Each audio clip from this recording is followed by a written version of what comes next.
JUI کے سربراہ مولانا فضل الرحمان فلسطینیوں سے اظہار یکجہتی کے لیے خلیجی ممالک کے دورے کے پہلے مرحلے میں قطر پہنچ چکے ہیں، جہاں وہ حماس کے سربراہ اسماعیل ہانیہ سمیت دیگر رہنماؤں سے ملاقات کریں گے۔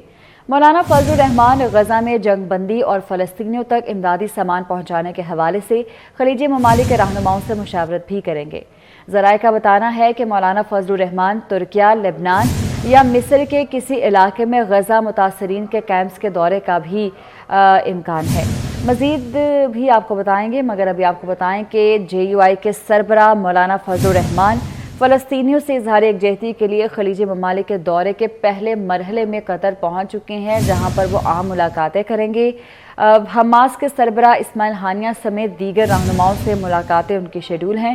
مولانا فضل الرحمان غزہ میں جنگ بندی اور فلسطینیوں تک امدادی سامان پہنچانے کے حوالے سے خلیجی ممالک کے رہنماؤں سے مشاورت بھی کریں گے۔ ذرائع کے مطابق مولانا فضل الرحمان ترکیہ، لبنان یا مصر میں کسی بھی علاقے میں جہاں پر غزہ متاثرین کے کیمپس ہیں وہاں کا بھی دورہ کریں گے۔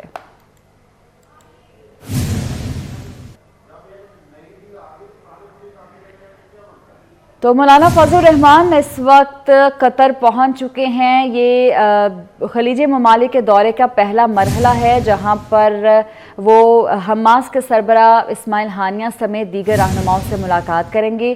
ساتھ ہی ساتھ جنگ بندی اور فلسطینیوں تک امدادی سامان پہنچانے کے حوالے سے خلیجی ممالک کے رہنماؤں سے اہم مشاورت بھی متوقع ہے۔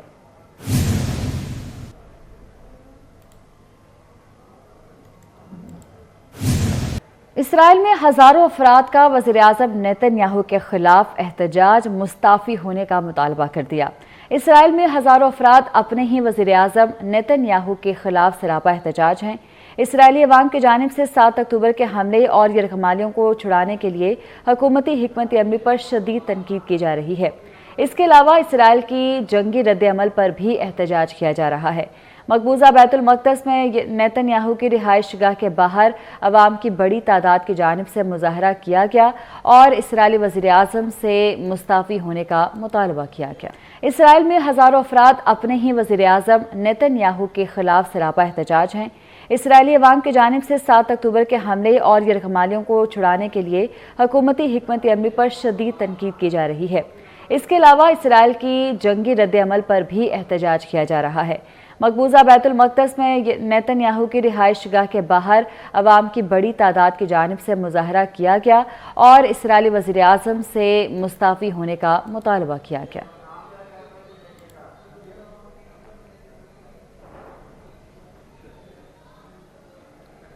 آگے بڑھے اور آپ کو بتائیں کہ وزیر اعلیٰ پنجاب محسن نقوی کی زیر صدارت ون ونڈو آپریشن کے قیام سے متعلق خصوصی اجلاس ہوا۔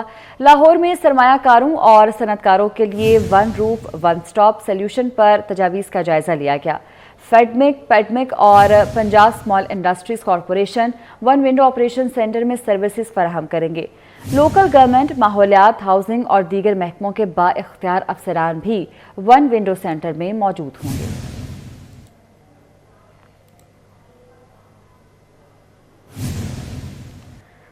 خصوصی سرمایہ کاری سہولت کونسل کا روڈ شو برائے انویسٹمنٹ کا آج سے UAE میں آغاز ہوگا۔ USAID کے تعاون سے روڈ شو 7 نومبر تک جاری رہے گا، جس میں متحدہ عرب امارات اور دیگر ممالک سے سرمایہ کار شرکت کریں گے۔ روڈ شو میں پاکستان میں موجود وسائل اور سرمایہ کاری کے مواقعوں سے متعلق آگاہی دی جائے گی۔ سرمایہ کاروں کو معدنیات، انفارمیشن ٹیکنالوجی، زراعت اور توانائی کے شعبوں میں سرمایہ کاری کے لیے راغب کیا جائے گا۔ تو یہ خصوصی سرمایہ کاری سہولت کونسل کا روڈ شو برائے انویسٹمنٹ آج سے UAE میں شروع ہو رہا ہے۔ انتخابی مہم کے لیے مسلم لیگ نون کا منشور روایتی نہیں ہوگا۔ منشور میں روایتی نعرے اور وعدے نہیں ہوں گے۔ مسلم لیگ نون کی منشور کمیٹی کے ابتدائی نشست میں روایتی منشور نہ دینے کا فیصلہ ہوا ہے۔ تفصیلات بتا رہے ہیں راؤ دلشاد حسین۔ جی، مسلم لیگ نون نے آئندہ انتخابات کے حوالے سے کیا منشور ہوگا، اس پر ورکنگ کا آغاز کیا ہے اور ذرائع کے مطابق گزشتہ رات منشور کمیٹی جو مسلم لیگ نون کی بنائی گئی ہے، جس کے 3 اہم رکن ہیں، جن میں سینیٹر عرفان صدیقی، سابق وفاقی وزیر ہوابازی خواجہ سعد رفیق اور بیرسٹر ظفر اللہ خان۔ آپ کو یہ بتائیں کہ ان کی ابتدائی نشست ہوئی، جس میں ذرائع نے یہ بتایا کہ اس بات پر اتفاق کیا گیا کہ مسلم لیگ نون کا جو آئندہ منشور ہوگا وہ روایتی نعروں اور وعدوں پر مشتمل نہیں ہوگا۔ مسلم لیگ نون آئندہ جو منشور تیار کرے گی وہ ہر جو ماہرین کی رائے پر مشتمل ہوگا، اور اس میں تمام مکاتب فکر کی جو انپٹ ہے وہ لی جائے گی، ان سے تجاویز لے کر منشور میں شامل کیا جائے گا۔ مسلم لیگ نون آئندہ انتخابات میں ایک جامع حکمت عملی دے گی جو 5 سال کا مکمل پلان ہوگا، اور جس پر عمل درآمد کرنا بھی جو ہے وہ ضروری ہوگا۔ تو ایک جامع حکمت عملی اس منشور کا حصہ ہوگی جس پر عمل درآمد کو یقینی بنایا جائے گا۔ جی ٹھیک ہے، بہت شکریہ آپ کا۔ کراچی سمیت سندھ کے 16 اضلاع میں بلدیاتی ضمنی انتخابات کا مارکہ ضلع ملیر، ضلع کیماڑی، ضلع جنوبی میں چیئرمین کی نشستوں پر الیکشن ہے۔ 3 یوسی چیئرمین، 2 وائس چیئرمین اور 4 وارڈز میں ووٹنگ کا عمل جاری ہے۔ یہ ووٹنگ کا عمل کب تک جاری رہے گا، جان لیتے ہیں۔ عاجز جمالی ہمارے ساتھ موجود ہیں۔ جی عاجز بتائیے۔ جی ہاں، بالکل۔ کراچی میں تقریباً 9 حلقوں پہ جو بلدیاتی انتخاب کا سلسلہ ہے وہ ابھی تک جاری ہے۔ آخری پونے 2 گھنٹے بچ گئے ہیں، 1.5 گھنٹہ بچا ہے، تو اب رش بہت بڑھ گیا ہے پولنگ اسٹیشنوں پر۔ صبح میں ٹرن آؤٹ بہت ہی کم تھا۔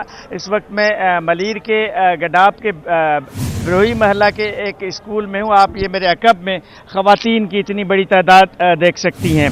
خواتین ووٹرز کا اتنا رش ہو گیا ہے اس وقت یہاں پر کہ بالکل عملہ کم پڑ رہا ہے اور ووٹرز کی تعداد بہت زیادہ ہے۔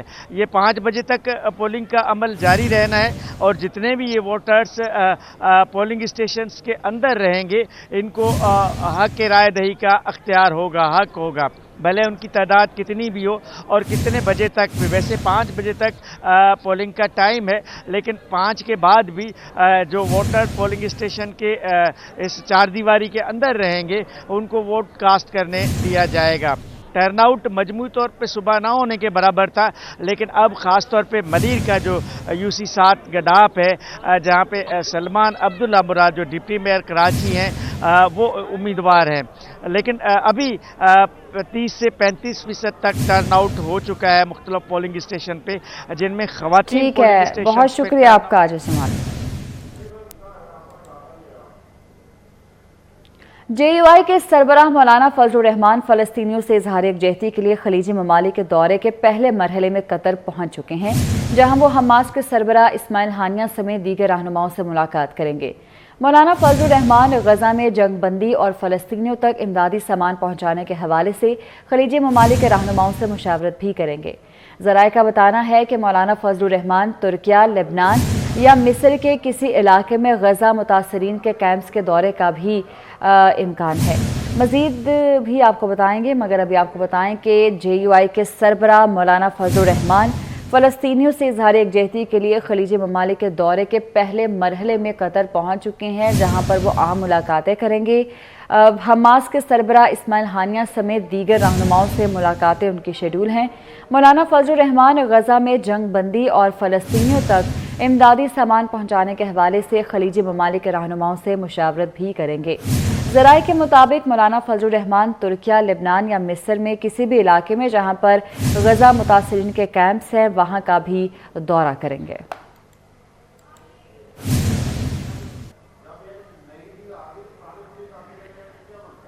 تو مولانا فضل الرحمان اس وقت قطر پہنچ چکے ہیں۔ یہ خلیجی ممالک کے دورے کا پہلا مرحلہ ہے، جہاں پر وہ حماس کے سربراہ اسماعیل ہانیہ سمیت دیگر رہنماؤں سے ملاقات کریں گے۔ ساتھ ہی ساتھ جنگ بندی اور فلسطینیوں تک امدادی سامان پہنچانے کے حوالے سے خلیجی ممالک کے رہنماؤں سے اہم مشاورت بھی متوقع ہے۔